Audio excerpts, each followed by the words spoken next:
এই ফিল্মখনৰ বিষয়ে সকলোৱে জানে। বহুত দিনৰ অপেক্ষাৰ অন্তত আজি মই ফিল্মখন চালোঁ।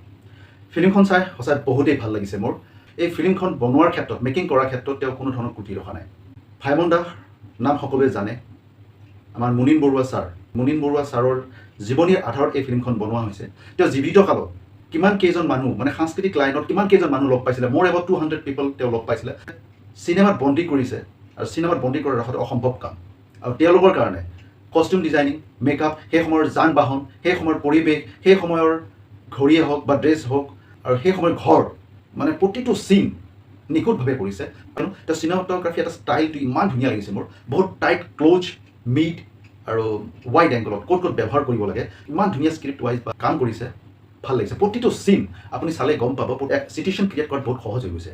কাৰণ তেওঁ জীৱিত কালত 45 ইয়াৰ্ছ যিটো যাত্ৰা, সেই যাত্ৰাটো সম্পূৰ্ণৰূপে শশাংক সমীৰে ভাইমন্দাৰ যিখিনি জীৱনৰ তথ্য ইমান ধুনীয়াকৈ ফুটাই তুলিছে স্ক্ৰীণত, সঁচাই উল্লেখনীয় বুলি ক'ব লাগিব। ফিল্মখনৰ এডিটিং, ফিল্মখনৰ বেকগ্ৰাউণ্ড মিউজিক বহুতেই ভাল হৈছে। ফিল্মখনৰ যিটো ষ্টাইল, যিটো পেটাৰ্ণ, ফাৰ্ষ্ট টু এণ্ডিঙলৈকে আপুনি ফিল্মখন চালে গম পাব। আপুনি কেতিয়াও ব'ৰ অনুভৱ নকৰে। আপুনি যদি ইফালৰ পৰা ইফালে 1 ছেকেণ্ডৰ যদি মূৰটো ইফাল সিফাল কৰি দিয়ে, বহুতকেইটা চিন উৰি গুচি যাব। আৰু তেওঁৰ জাৰ্ণিত কি তেওঁ বাধা পাইছিলে, ফিল্ম মেকিঙৰ পৰা চিনেমা হল পোৱালৈকে বহুতখিনি কষ্টৰ সন্মুখীন হয়, বহুতখিনি বাধাৰ সন্মুখীন হয়। আৰু এই বাধাখিনি আৰু তাৰপিছত কি পৰিণতি হ'ল তেওঁ, তো এই ফিল্মখন চালে আপোনালোকে গম পাব। তো মই আজি কাহিনীটো মই নকওঁ, এইখিনিয়ে চমুকৈ কৈ পেলালোঁ। বা যিসকলে বা ধৰক যিবিলাক একশ্যন ড্ৰামা ভাল পায়, তেওঁলোকৰ কাৰণে এই ফিল্মখন নহয়। হয়তো কিছুমানৰ কাৰণে হ'ব পাৰে, কিন্তু কিছুমানৰ কাৰণে নহ'বও পাৰে। আৰু আজিৰ নতুন প্ৰজন্ম যিখিনি কলেজীয়া ছাত্ৰ ছাত্ৰী, বা তেওঁলোকে হয়তো অকণমান চাবলৈ অকণমান পাব পাৰে, বেয়া লাগিব পাৰে। কিন্তু মোৰ ক্ষেত্ৰত বা মই এই ফিল্মখন চোৱাৰ ক্ষেত্ৰত কোনো ধৰণৰ ব'ৰ হোৱা নাই, আৰু ভাল লাগিছে।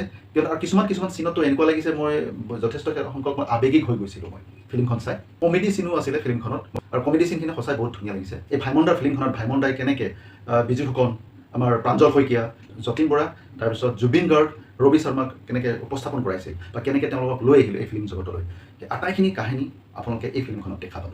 ভাইমন্দাৰ কেৰেক্টাৰত আছিলে বন্দীপ শৰ্মা, তেওঁ বহুতখিনি ভাল কাম কৰিছে, এক্টিং বহুত ধুনীয়া হৈছে। অৱশ্যে শেষ হ'লে সকলো ভাল। ফিল্মখন চাই মই বহুতেই ভাল পালোঁ, আৰু আপোনালোকেও আহক, ফিল্মখন চাই বহুতেই ভাল পাব। আৰু ভাইমন্দাৰ যিটো জীৱনৰ ওপৰত এই ফিল্মখন বনোৱা হৈছে, ফিল্মখন চালে এটা অনুভৱ হ'ব যে 1950 চনৰ পৰা 2014 চনলৈকে যিটো এটা জাৰ্ণি, সেই জাৰ্ণিত ভাইমন্দাই কি ধৰণে প্ৰব্লেমবিলাক ফেচ কৰি আহিছিলে, আৰু প্ৰব্লেম ফেচ কৰাৰ পিছতো তেওঁ যে ফিল্ম বনাবলৈ এৰা নাছিল, সেই আটাইখিনি বস্তু আপোনালোকে দেখা পাব।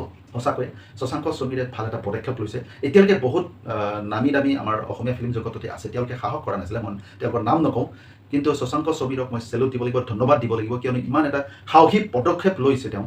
তেখেতৰ মই উজ্জ্বল ভৱিষ্যত কামনা কৰি দিওঁ। দেখা পাব। আজিলৈ এৰিলোঁ।